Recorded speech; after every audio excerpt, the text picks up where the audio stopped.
아 글쎄 안 들려 들을 뉴스 없어 아무 뉴스도 귀에 들어오지 않아 듣고 또 들어도 들을 뉴스 없어 만든 게 이 프로야. 이동영의 뉴스 정면승부. 주파수 94.5 YT 뉴스 FM 이동영의 뉴스 정면승부 3부 시작하겠습니다. 그 7시 뉴스를 브리핑으로 바꾸는 것에 대해서 오늘 많은 분들이 기대했던 것 같은데 24일부터 시작한다고 다시 고지합니다. 24일부터 시작하니까 착오 없으시기 바랍니다. 이 작가야 궁금하다. 이 작가야 문자 줄게 질문다오. 여러분은 지금 웃으며 정보를 입수하고 편안하게 참여하는 이동영의 뉴스 정면승부와 함께하고 있습니다. 생방송에 참여하고 싶은 분들은 샵 0945 우물정 0945번으로 단문 50원, 장문 100원의 문자 메시지를 보내주시거나 예스 앱으로는 무료로 참여할 수 있습니다. 지금 바로 보내주세요.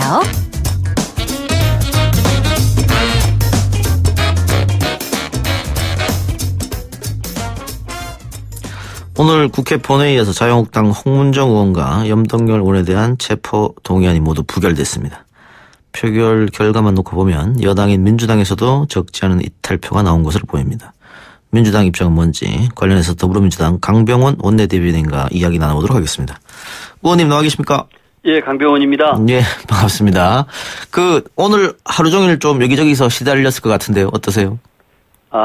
먼저 하여튼 참 더불어민주당 원내 지도부 일원으로서 예. 오늘 홍문종, 염동열 의원 체포동의안 부결된 것에 대해서 국민 여러분께 진심으로 사과 말씀드립니다. 예. 원래 이 불체포 특권 폐지는 우리 국민들이 오랫동안 요구해왔던 국회 개혁 과제 중에 하나였고요. 예. 여야 정치권 모두가 함께 불체포 특권 폐지해야 된다고 주장했었습니다. 네. 그럼에도 불구하고 이 반칙과 특권 없는 사회를 이끌어야 될 국회가 또다시 제 식구 감싸기를 해버렸고 방탄국회를 연꼴이 됐습니다. 자가당착이고 변명 여지가 없습니다. 정말 죄송합니다. 예. 저희 실시간 댓글에도 많은 이야기가 달리는데요. 하나만 먼저 소개하면 추추 인베스티님께서 이 작가님 오늘 민주당 누구 전화 연결합니까? 우리 가족 3명 탈당한다고 전해주세요.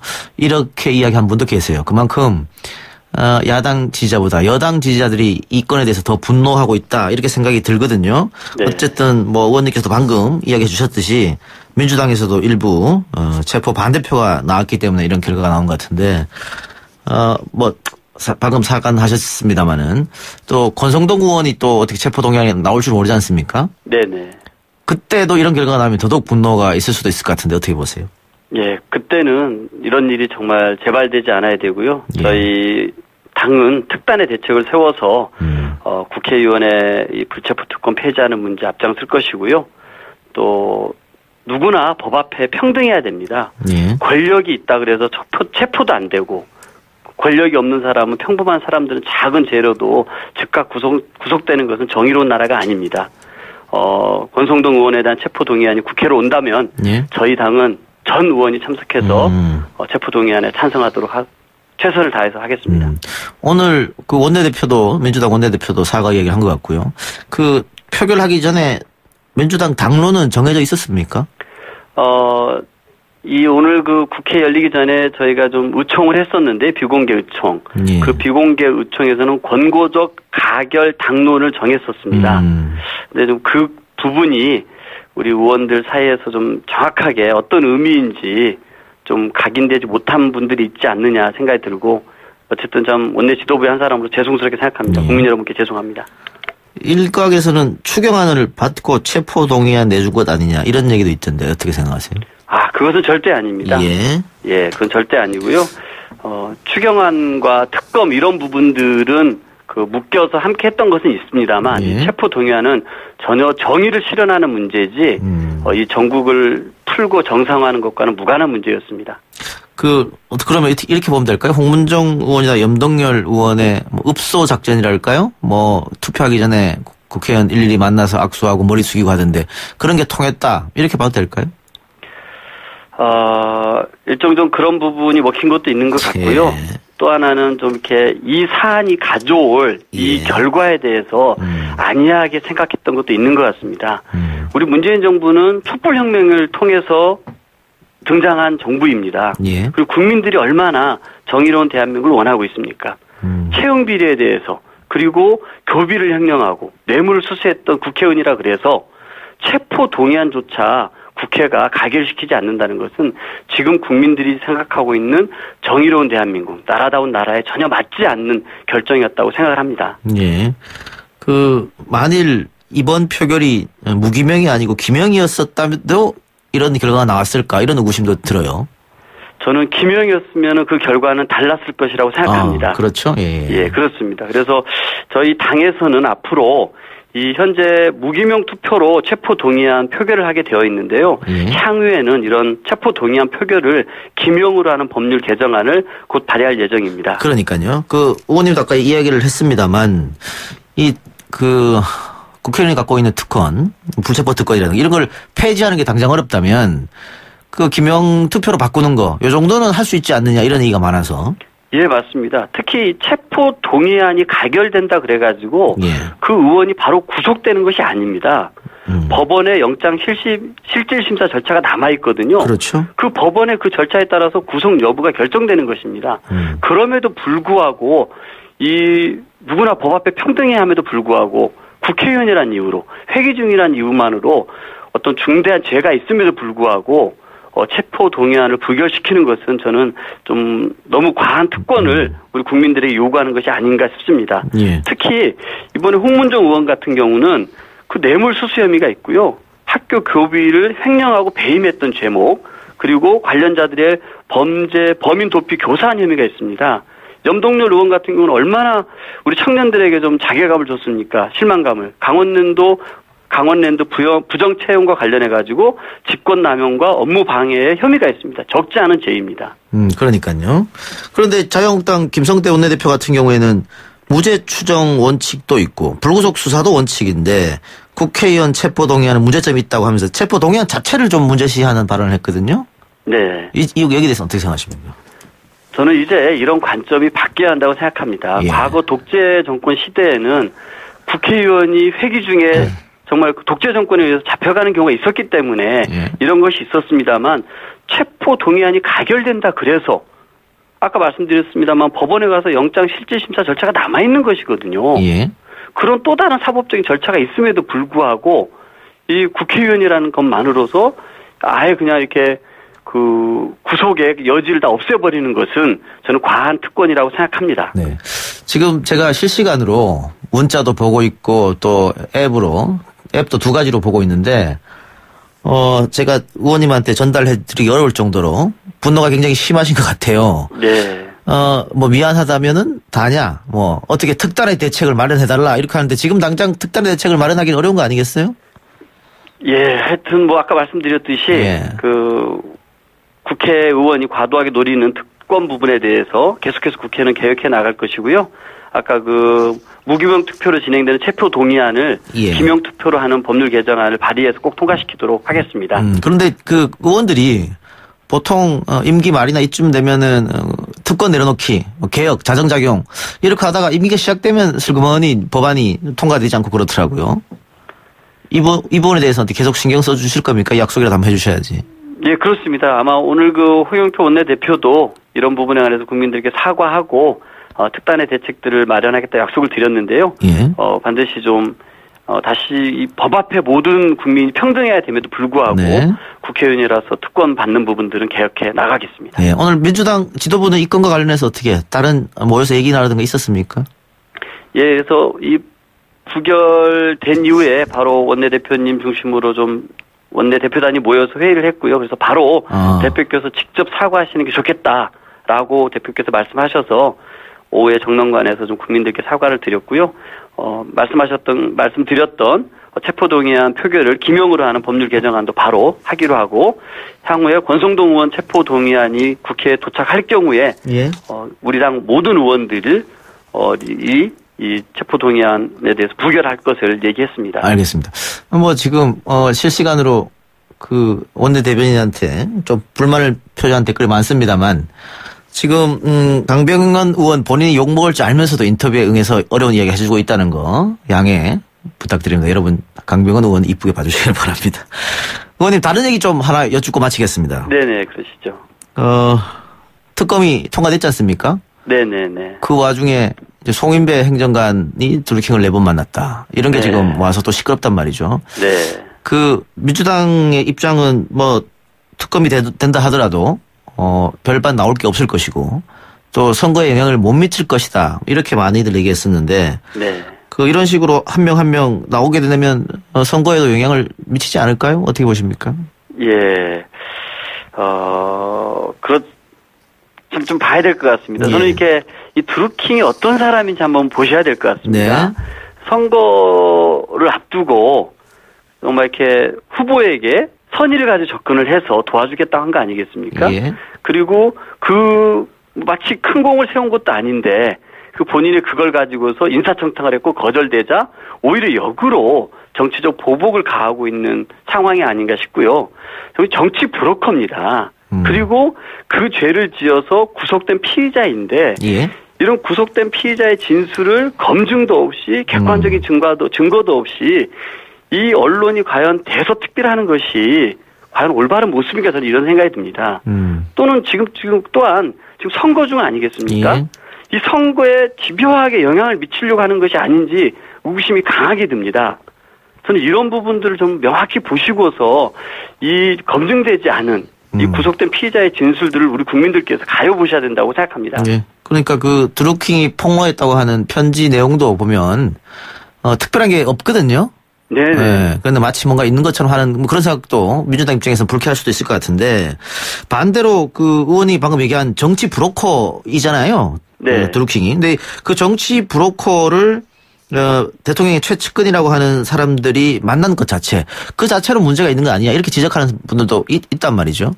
예, 송인배 비서관에 대해서 청와대 민정수석실에서 조사한 것을 스스로 밝힌 것 아닙니까? 예. 근데 처음 소개받았다는 게 2016년 2월입니다. 예. 우리 2016년 2월이면은 선거도 예정되어 있지 않았고, 그렇죠. 탄핵도 예상되지 않았던 때입니다. 네네. 그때 이 송인배라는 사람을 이렇게 돕는 지지자의 입장에서 다가왔던 것입니다.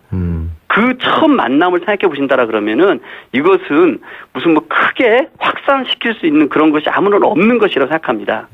알겠습니다. 의원님 시간이 없어서 여기까지만 듣겠습니다. 하여튼 오늘 여러 군데 시달렸을 것 같은데 힘내시기 바랍니다. 예, 앞으로 국민들께 죄송한 모습 보이지 않도록 예. 국회 개혁 앞장서도록 하겠습니다. 예, 오늘 말씀 고맙습니다. 네, 감사합니다. 네, 지금까지 더불어민주당 강병원 원내대변인이었습니다. 이동의 뉴스 정면승부 잠시 후 지선아 사랑해로 돌아옵니다. 뉴스 신동 이 작가와 함께하는 비포장 뉴스 해학 뉴스 정면 승부.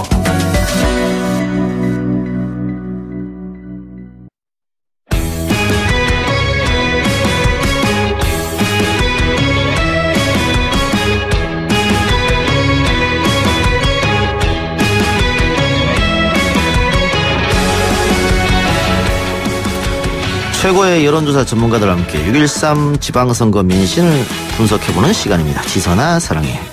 오늘도 오피니언 라이브 윤희영 여론분석센터장, 리얼미터 권순정 조사분석실장 나오셨습니다. 어서 오세요. 네, 안녕하세요. 네, 자 우선 어떤 얘기부터 할까요? 국회에서 드루킹 특검 법안이 통과됐는데 지방선거에 미칠 영향 있다 없다. 지방선거 전에 수사는 개시되기 어려울 것처럼 보이죠 지금 물리적으로. 네. 그럼에도 불구하고 있다 없다. 좀 없다고 보기는 힘들겠죠. 네. 왜냐하면 이제 선거라는 것이 기본적으로 야당의 정부 여당에 대한 공세, 또 여당은 그 야당의 공세에 대한 방어, 이런 이제 구도로 전개되는 것이 기본적인 것인데요. 그런데 야당은 마땅히 이제 공세할 소재가 없던 상황에서 이제 그 공세의 소재를 찾은 것이니까 이제 그것이 뭐 야당한테는 호재고 여당한테는 어쨌든 좀 악재인 측면은 뭐 그건 얘기할 수밖에 없는데 다만 이제 그 영향의 강도. 알겠습니다. 파장의 이제 정도라고 할 수 있을 것 같은데요. 근데 지금 보면 이제 이것이 뭐 최근에 새로운 사건들도 이제 사안들로 밝혀지고는 있습니다만은 이제 이전부터 계속 얘기는 나왔던 것이잖아요. 그런데 보면은 정부 여당의 지표에는 영향이 사실은 지금까지 많이 안 됐어요. 그러니까 대통령 국정에 대한 평가라든가 여당 지지율에는 영향을 별로 안 줬기 때문에 이것이 무슨 얘기냐면 특검에 관한 것도 이제 특검은 수사해라라고 여론들이 높긴 했었잖아요. 그런데 정부 여당의 평가의 지표에는 반영이 안 되고 있어요. 그러니까 이 두 가지를 그럼 어떻게 봐야 될 것이냐 이게 궁금하신 분들이 있을 텐데 그러니까 별개의 사안으로 보는 측면이 있는 것 같아요. 그러니까 국정에 대한 평가는 국정에 대한 평가로 가는 것이고 이 사안에 대한 인식은 또 이 사안의 자체로 이제 가는 것이지 이것을 결합된 사안으로 보지 않는 그러면 것입니다. 선거는 선거대로 판단하는 거예요? 알겠습니다. 그렇죠. 거기까지만. 그러면 지금 어쨌든 여당 같은 경우에는 이게 악재잖아요. 어쨌든. 근데 여당에 또 호재가 기다리고 있단 말이죠. 6월 12일 날 북미 정상회담. 네. 요거는 어떻게 작용할까요? 일단 이제 같이 얘기가 될 것 네. 같아요. 드루킹하고 그 북미 정상하고 같이 얘기가 될 것 같은데 사실 지금까지의 지표를 보면은 드루킹 그 관련 논란 자체가 미풍에 거치고 있거든요. 일례로 지난주에 저희 한 방송사 의뢰 조사로 드루킹 그 특검 논란 이 부분에 대한 관심도 하고 북미 정상회담에 대한 관심도를 좀 특이한 설계로 조사를 해봤어요. 그래서 100점 평점으로 해봤더니 죄송합니다. 그 경남 지역 도민들은 어떻게 생각하냐면은 드루킹 그 논란에 대해서 관심도가 한 50점 미만대예요. 예. 근데 북미 정상회담 같은 경우는 70% 이상이거든요. 상당한 차이가 나고 그렇네요. 있습니다. 예. 지금까지 대통령 지지율뿐만 아니라 이런 이전까지는 좀 다르게 그 미풍에 거쳤다라고 보는데 저는 오늘 기점으로 해서 좀 다르게 영향을 미칠 수도 있다고 저는 생각을 합니다. 왜냐하면 예. 죄송합니다. 그 청와대 이제 제일 부속 비서관의 어떤 그 송인배? 예, 송인배. 그 이제 100만 원, 그러니까 200만 원 수수 그런 예. 부분들이 이제 드루킹하고 관련돼 있고 그리고 저는 이 부분뿐 모든 이슈들은 서로 연관되어 움직이거든요. 그리고 그래서 지금 오늘 그 염동열 의원 그 체포동의안은 부결됐잖아요. 예. 거기에 민주당 의원들을 20명 이탈했단 말이에요. 예. 그래서 민주당이 지금 강세를 보이고 있는 것은 국회에 대한 불신 자체가 자유한국당에 대한 불신으로 이전까지 이어져 왔기 때문에 예. 그 지금 이제 강세를 보이고 있는 요인이 큰데 이제 딱 똑같게 여기진다는 거죠. 좀 이러한 어떤 이슈들의 흐름들은 각자 움직이는 것이 아니라 여당에 대한 대통령에 대한 어떤 불신을 예. 같이 움직입니다. 그래서 드루킹 이 논란 자체가 지금까지와는 다르게 야당의 공세와 결부가 되어서 조금 다른 방식으로 즉 야당의 그 유리한 측으로 방식으로 영향을 미칠 수도 있다는 것을 저는 생각이 듭니다. 네. 다만 이제 야당 입장에서도 이제 이 문제를 또 쟁점화를 뭐 시키려고 하긴 할 텐데 스텝이 좀 복잡해지는 측면도 있어요. 뭐냐면은 야당 입장에서는 지금까지 보면은 급작스러운 어쨌든 뭐 남북관계 개선에 대해서 이제 문제 제기들을 좀 하는 스탠스로 왔다가 또 드루킹 관련해서도 하다가 이것이 잘 먹히지 않으니까 최근에 자유한국당도 그렇고 바른미래당도 이 경제 부분, 민생 관련한 부분으로 포커스를 이제 전면 이동을 하고 있던 시점이었어요. 그래서 자유한국당의 슬로건도 뭐 경제 뭐 통째로 포기하시겠습니까? 또는 바른미래당 같은 경우도 이제 경제 정당 강조하면서 이제 이 전선을 옮기고 있는 상황이었는데 다시 이제 드루킹 관련해서 얘기를 하게 되면 또 그 경제 민생과 관련한 부분을 쟁점화하려고 했던 것들이 사실은 가려지게 되는 것이니까 사실 일관된 어떤 야당으로 정부 여당에 대한 이제 공세 선거에서의 일관된 메시지 이런 흐름들이 또 약간 또 복잡해지는 측면이 있어서 그 효과가 도드라지게 나타날 것인가에 대해서는 아직까지 또 의문인 점이 있다고 하겠습니다. 저는 내일이 가장 중요한 포인트라고 생각합니다. 내일 왜요? 오늘 같은 경우는 트럼프하고 통화 이후에 남북관계 그리고 한미관계의 어떤 불확실성 그런 부분들이 상당히 정폭되어 있거든요. 예. 내일 만약에 그 한미 정상회담에서 어떤 긍정적인 메시지라든지 북미 정상회담 희망이랄까요?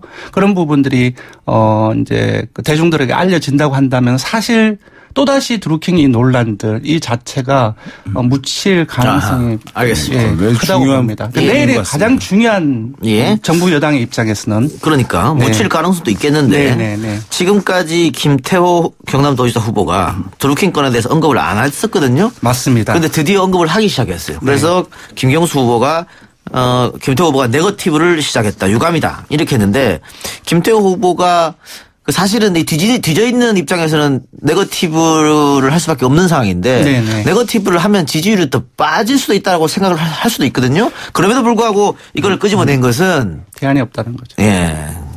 그러니까 지금 뭐냐면 리얼미터 조사를 의하면 총 이제 지방 방송사하고 총 지금까지 5차례 조사를 했습니다.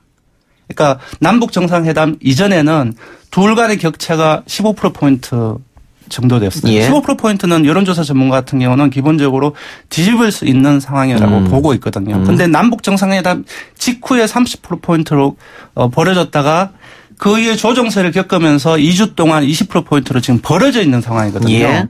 이제 앞으로 3주 남았습니다. 그러니까 지난주하고 이번 주에 김태호 후보가 반등을 모색하지 못한다고 한다면은 사실은 어렵다고 자체적으로 캠프에서는 판단을 했을 것이고 소재가 없어요. 시간도 없고. 예, 시간도 없고 소재가 없으니까 지금 경기도처럼 네거티브 쪽으로 네거티브는 단기적으로는 효과가 발생하기 마련이거든요. 그래서 그런 측면에 좀 주목을 하지 않았나 싶습니다. 통상 이제 선거에서 이제 후보들 간의 경쟁을 하잖아요. 그런데 네거티브 공세 사안은 후보가 후보의 입으로 직접 하는 것을 사실은 안 하는 게 기본적인 선거 캠페인의 원칙이긴 합니다. 왜냐하면 네거티브를 이제 하게 되면 그것이 사실이든 간에 그것이 이제 후보도 그런 부정적인 얘기를 한다는 것에 이미지가 나빠지는 측면이 이제 있기 때문인데 지금 그래서 이제 김태호 후보 같은 경우는 초반부터 이제 큰 인물, 맏형 이제 이런 이미지를 강조하면서 어쨌든 내가 다 포용해야 된다라고 하는 이제 기조로 가면서 이런 이제 부정적인 사안에 대한 언급들을 자체를 이제 안 해왔는데 말씀하신 대로 최근에 후보가 직접 이제 언급을 하고 있다는 것은 어쨌든 이 사안을 더 크게 바라보고 있다. 효과가 있을 것이라고 하는 측면도 있겠습니다만은 남아있는 시간 대비 또는 대중의 관심도가 제약되고 있는 상황에서 후보라가 이런 논란을 무릅쓰고 직접 얘기해야 그나마 대중들이 그것에 대한 관심을 가질 정도로 선거에 대한 도민들의 관심이 제약돼 있다는 점, 그런 점이 이제 불가피하게 후보가 직접 이제 거론하게 되는 이제 요인으로 작용한 것으로 보입니다. 그러니까 윤희용 센터장이 지적한 것처럼 지난 대통령 선거 때 민주당 경선 1위 주자인 문재인 후보를 향해서 후발 주자였던 이재명, 박원순 후보가 네거티브 했었거든요. 그리고 지지율은 더 떨어졌습니다. 맞습니다. 네. 그리고 지금도 경기도지사 남경필, 이재명 또 남경필 후보가 네거티브하고 지지율이 조금 더 차이가 났거든요. 맞습니다. 이런 것 때문에 네거티브가 유혹적이긴 하지만은 건들면은 마이너스가 될 수도 있다라는 거 후보들도 분명히 알 텐데 어쩔 수 없는 측면이 있다라는 거죠. 그러니까 치명적인 네거티브 이제 유혹을 다 갖게 되는 것인데, 근데 그것 외에 그럼 다른 사안으로 충분한 시간이 있어서 뒤엎을 수 있을 것이라고 하는 믿음이 이제 있어야 되는 것인데 지금 그 자체가 없기 때문에 어쨌든 무릅쓴 것으로 보입니다. 알겠습니다. 자, 그러면은 자연스럽게 경남 이야기는 했고요. 서울로 한번 가볼까요? 서울로 가기 전에 팟빵 앱으로 마포구 마포대로님께서 권순정님 목소리 좋아요. 기침 2번이나 하고 죄송하다고 말했음에도 불구하고 목소리 좋다고. 잘못하신 건 아닌가요? 제가 하는 거. 윤희용 목소리 좋아했어야 되는데. 감사합니다. 자, 서울은 그 여론조사를 보면은 김문수 후보가 2위로 올라선 게 보이더라고요. 예, 좀 설명을 드릴게요. 그럼 오면서 이제 분석을 해봤더니 지금 서울 지역도 경남처럼 한 10여 개가 그 남북 정상회담 이후에 주요한 조사가 나와 있습니다. 근데 정말 희한한 거는 자동답을 조사한 거하고 전화 면접을 조사한 건 완전히 달라요. 그러니까 지금 서울 같은 경우는 포인트가 1위가 누가 할 것인가가 아니라 사실상 2, 3위가 누가 될 것인가인데 자동답으로 조사한 것은 일관되게 김문수 후보가 2위가 나오고요. 자동응답했을 때. 전화 면접 같은 경우는 일관되게 안철수 후보가 우세한데 최근에는 전화 면접으로 해도 좁혀지고 있어요. 일단 그 이유는 알겠네요. 그러면은 그 샤이 김문수, 샤이 보수가 있다는 거잖아요. 맞습니다. 지금 이제 정당 지지도 자유한국당의 뭐 전화 면접과 자동응답처럼 분명히 이 선거조사에서도 샤이 표심이 각각의 조사 방법에 따라 나타나는 양상이 다르다. 이 부분들이 좀 반영이 되는 것 같아요. 단일화 이야기도 나오던데요? 네. 단일화 뭐 지금 얘기가 나오고 있죠. 그래서 이제 김문수 후보 측에서 먼저 운을 띄웠고 그래서 단일화 용의가 있음을 밝혔는데 안철수 후보 측에서는 뭐 그것은 명확하게 답변하지 않고 시민들이 유권자가 표로 몰아주는 단일화를 내심 이제 기대하고 있다는 것을 어떤 내비쳤습니다. 그래서 이제 계속 이제 이것이 뭐 지난 주말 주 후반부터 이제 논점이 되고 있는 그런 상황인데요. 지금 이제 단일화의 파기라고 사실 이제 크지는 않을 것으로 보입니다. 왜냐하면 단일화라고 하는 것이 효과를 얻으려면 과거에 이제 지금의 여권, 이제 과거의 야권일 때 이제 야권 단일화, 야권 연대 얘기를 많이 했는데요. 그것이 정부 여당에 대한 견제, 심판 심리가 상당히 폭넓게 확산되어 있을 때, 그래서 야당의 후보는 개인적으로 누가 되든 상관이 없고 여당 후보가 아니면 좋다라고 하는 심리가 매우 확산되어 있을 때 그것이 파괴력과 확장성이 있는 것이거든요. 근데 지금 같은 경우에는 정부 여당에 대한 견제나 심판 정서가 형성되어 있다고 보기는 어려운 상황이거든요. 그렇기 때문에 단일화를 하더라도 그것의 어떤 파괴력이 제한적일 수밖에 없는 측면이 있겠고요.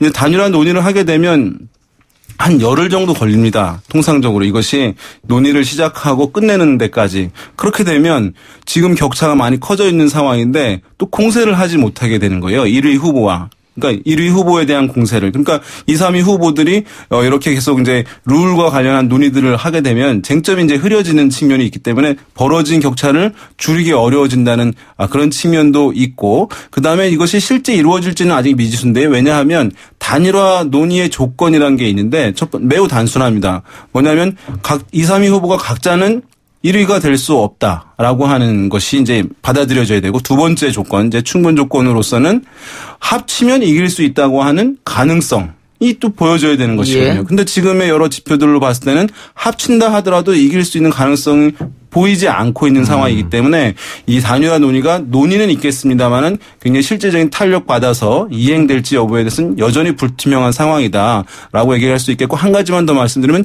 이번에는 어쨌든 정부 여당의 견제의 선거 의미도 있겠습니다만은 2등과 3등이 누가 될 것이냐 그래서 앞으로 야권의 주도권을 어느 세력이 가져갈 것이냐도 중요한 것이기 때문에 실제로 이어질지는 여전히 회의적입니다. 예. 그래서 지금 단일화의 조건에 대해서 부분들 얘기했잖아요. 그거 외에도 실제로 이제 그런 것들은 차치하고 단일화하자라고 두 캠프에서 모였어요. 근데 여론조사로밖에 안 돼요. 그렇죠. 예, 여론조사로 봤을 때도 사실상 힘들어요. 왜냐하면 기본적으로 여론조사를 하려면은 민주당이 역선택 문제가 있기 때문에 자유한국당 지지층하고 바른미래당 지지층 둘만 해야 됩니다. 예. 근데 그 두 개를 하자 보면 조사 방식을 선택해야 돼요. 네. 아까 말씀드렸다시피 기본적으로 자동답을 했을 경우는 거의 김문수 후보가 이길 겁니다. 전화 면접을 했을 경우는 거의 안철수 후보가 이길 가능성이 커요. 그런 부분들 다 들여다볼 것이기 때문에 기본적으로 조사 방법의 선택이라든지 조사 대상의 선택이라든지 그런 부분들 무척 어렵습니다. 예. 그러니까 실질적으로 추진을 한다 그래도 여론조사에서 어떻게 할 것인가에 대해서 서로 이제 이견 때문에 막힐 가능성이 높다. 논의 과정에서 깨질 확률도 있다. 높다. 네네. 그럼 이런 것도 있습니까? 지도부나 혹은 후보 각자들의 개인의 결단으로 하는 것. 개인의 결단은 개인의 정치 전망을 두고 결단을 하지 않겠습니까? 한 명이 포기해야 되는 거죠. 한 명이 포기해야 되는 거죠. 정치 전망을 봤을 때 사실상 포기하는 힘들죠. 특히 안철수 후보를 봤을 때는. 네. 안철수 후보는 사실 이번 선거에 나오는데 당선을 이제 목표로 한 측면도 있겠습니다만 실질적으로 주요한 목표 이제 두 가지는 아까 하나는 이제 2등 어쨌든 이상을 함으로써 이제 보수의 주도권을 이후에 뭐 얻는다라고 하는 목표가 있었을 테고 또 한 가지는 지난 대선에서 어쨌든 이제 좀 대중 신뢰를 충분하게 받지 못한 것, 대중 호응을 충분하게 받지 못한 국면, 이 국면을 단절시키는 측면도 있었을 것이라고 보여요. 우리가 이제 보면은 어떤 새로운 이미지를 만들기 위해서는 이전의 나쁜 이미지, 부정적인 이미지를 새로운 정보를 많이 줌으로써 이전 거를 밀어내는 것이 이제 정치권에서는 일반적으로 사용하는 방식이거든요. 그래서 이제 당선 가능성이 많지 않은데 왜 출마하지라고 이제 의아하실 텐데 그때는 새로운 모습들, 이전 모습들을 밀어내고 새로운 모습을 이제 긍정적인 이미지를 보이기 위해서 확보하기 위해서 하는 측면들이 있는데요. 그런 이제 여러 가지 목표들이 있었을 텐데 지금 바른미래당 같은 경우 이제 뭐 대북 이슈들이 또 나오고 또 드루킹 관련해 가지고는 자유한국당이 주도권을 얻고 하게 되면서 바른미래당 자체가 어쨌든 존재감 얻지 못하는 측면에서 안철수 후보의 캠페인도 상당히 제약되는 측면이 있어서 원래 의도했던 목표들을 지금 충분히 달성하지 못하고 있는 것으로 보입니다. 또 시끄러운 곳 한번 가볼까요? 제주도 선거인데요. 그 문대림 후보, 원희룡 후보 5차 법인에 접전을 벌인다는 조사 결과가 많이 있습니다. 네, 그렇습니다. 그런데 지금 원희룡 후보 측에서는 원희룡 후보의 보좌관이 조폭과 결탁됐다. 이런 뉴스가 나오고 있고요. 문대림 후보 같은 경우에는 문대림 후보가 골프장 명예회원권을 그냥 받았다. 뭐 이렇게 해서 서로 양쪽 진영에서 누가 더 나쁜 사람인가 이렇게 하는 것 같아요. 네. 이게 역시 5차 법인에 접전하다 보니까 더 이런 이슈가 부각되는 것 같기도 한데요. 문대림 후보한테 훨씬 더 불리합니다. 그 원희룡 그 후보 그 폭행 사건도 있었고 예. 그리고 사실 문대림 후보 그리고 민주당 후보 같은 경우는 그 자유한국당 후보나 다른 이제 후보들에 비해서 도덕적인 어떤 그 우월성, 청렴함 그런 부분들을 어떤 매력 포인트로 유권자들은 생각을 하는데 그런 예. 부분들에 있어서 골프장 명예회원뿐만 아니라 다른 어떤 부동산 투기 그런 부분도 상당히 많이 있습니다. 그런 부분들을 지지층들한테 제대로 해명을 하지 못한다라는 그 지지층들 그렇게 생각을 하고 있는 것이 많거든요. 예. 그래서 그리고 원희룡 후보가 그 제주도와의 관계, 도민들과의 관계는 조금 특별합니다. 이제 그런 부분들을 종합적으로 봤을 때 사실상 뭐 원희룡 후보 또한 금방 그런 논란도 있지만 지금 상황은 문 후보에게 상당히 좀 불리한 여건이 좀 조성되고 있지 않는가 생각이 들고요. 오늘 내일 또 조사 결과 발표가 따른 여론조사가 나오게 되는데요. 네. 그 결과를 보면은 조금 더 벌어진다고 한다면은 지금보다는 좀 전체적인 추세 자체는 원희룡 쪽으로 좀 기울고 있는 쪽으로 봐야 될 것 같습니다. 내일 조사 결과가 좀 상당히 좀 관심이 있습니다. 네. 윤 센터장도 동감합니까? 네, 되게 맞고 이제 문대림 후보가 사실은 이제 치열한 경선을 뚫고 이제 민주당 더불어민주당 후보가 됐는데 그때 상당히 이제 컨벤션 효과를 누린 측면들이 있었는데 이후에 이제 네거티브 공세가 문대림 후보에게 집중되면서 이제 다른 당 후보 또는 이제 무소속 후보로부터도 집중되면서 사실 그 방어들을 뭐 원활하게 이제 해내지 못하는 부분들 그렇게 되면서 상승세에 있던 지지율이 상당히 어쨌든 지금 타격을 좀 받고 있는 것으로 보이고 지금 추세상으로 이제 봤을 때는 앞으로 이제 오늘 내일 이렇게 나오는 것들에서 약간 격차 좀 더 벌어질 가능성 이제 배제할 수는 없는데요. 남은 선거 기간 동안 그 의혹들을 이제 얼마나 이것을 이제 제대로 이제 밝혀내느냐, 의혹들을 해명해 내느냐, 뭐 이런 여부 중요한 이제 뭐 상황이 될 것으로 보입니다. 하나 포인트를 말씀드리면 민주당 지지층 내에서도 20여%가 원희룡 후보를 지지하고 있다는 겁니다. 그건 뭐 경선에서 세게 붙어서 그런가요? 그렇지 않죠. 지금 이제 전국 상황, 돌아가는 상황 속에서 그렇게 나타나고 있는 거거든요. 그 말은 뭐냐면 사실상 민주당 지지층마저도 문 후보가 지금 결집을 제대로 시켜내지 있지 못하다는 것을 의미하거든요. 그래서 그런 부분들을 봐야 될 것 같습니다. 알겠습니다. 그럼 네. 각 지역 분석은 다음 주에 또 하기로 하고요. 못했던 것. 기본 원론적인 것 한번 여쭤보겠습니다. 그 흔히 우리가 투표율이 높으면 진보 개혁 세력에 유리하고 투표율이 낮으면 보수 정치 세력에 유리하다. 뭐 이렇게 얘기하잖아요. 그렇죠. 어떻습니까? 이번에도 그 공식이 통용될까요? 일단 연령별로 봐야 될 것 같습니다. 그러니까 사실 이제 40대 지금은 완전히 바뀌었습니다. 이전 그 정부에서는 40대를 기준으로 해서 나눠졌는데 지금 50대로 기준해서 나눠지고 있거든요. 네. 대통령 지지율이 그게 원인인데 사실상 40대 이하 같은 경우는 기본적으로 되게 민주당 지지층이 많고 예. 50대 이상 같은 경우는 상대적으로 자유한국당 지지층이 많거든요. 그러니까 40대 이하 특히 20, 30대의 투표율이 높을 때 민주당이 유리한 것이고 그리고 5, 60대의 투표율이 높아야지 자유한국당의 지지율이 높은 거든.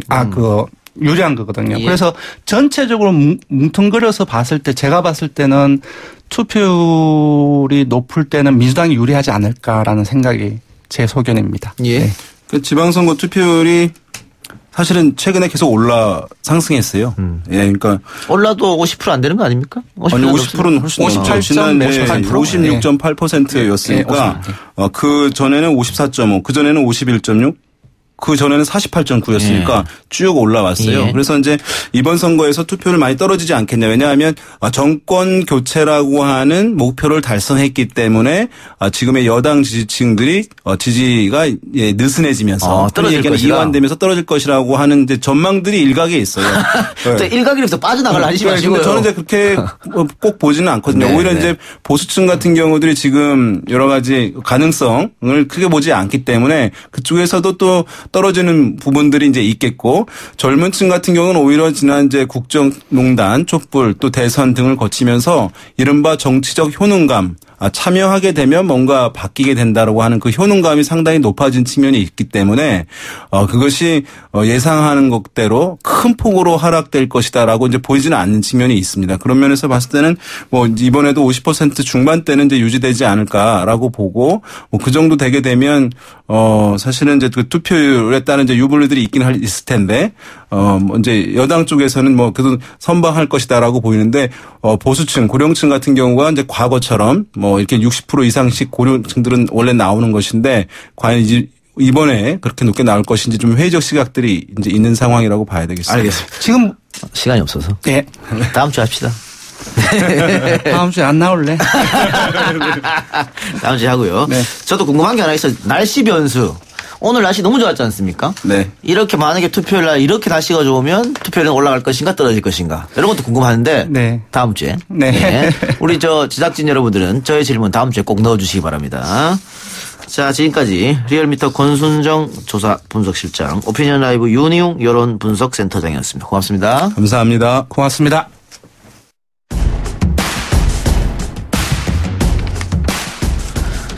자유한국당의 홍문종, 염동열 의원에 대한 체포동의안이 국회에서 부결되자 김성태 자유한국당 원내대표는 존경하는 동료 의원의 결과에 대해 겸허히 감사하고 고마운 마음으로 받아들이겠다라면서 논시효를 불켰다고 합니다. 검찰이 수사하고 법원에서 요구한 체포동의안도 자신들이 가지고 있는 권력으로 가벼이 무시하는 국회. 기득권의 패거리 문화라고 지적받아도 별 반박이 있을 수 없을 것입니다. 그런데 이게 감동의 눈물을 흘릴 만한 일인가요? 여당도 마찬가지입니다. 적폐 청산하자고 그렇게 소리치던 의원들 중 일부가 적폐 중의 적폐인 의원님들 특권 지키기에 힘을 보탰습니다. 이러고 보니 의원 출신 장관 후보자들의 100% 인사청문회 통과도 자연스레 이해가 갑니다. 많은 부분에서 보았듯이 개혁이라고 하는 것은 스스로 하기 힘든 것입니다. 제밥그릇 지키기나 특권 앞에만 서면 작아지는 국회의원들에게 스스로 개혁을 하라고 요구하는 것은 쓰레기통에서 장미꽃이 피는 것을 기대하는 것보다 더 어려울 것 같습니다. 정치권의 개혁은 국민들의 투표밖에 없을 것 같기도 합니다. 다가오는 지방선거, 참정권을 갖고 계신 모든 국민들이 참여하길 바라면서 오늘 방송 마치겠습니다. 편안한 밤 보내시길 바랍니다.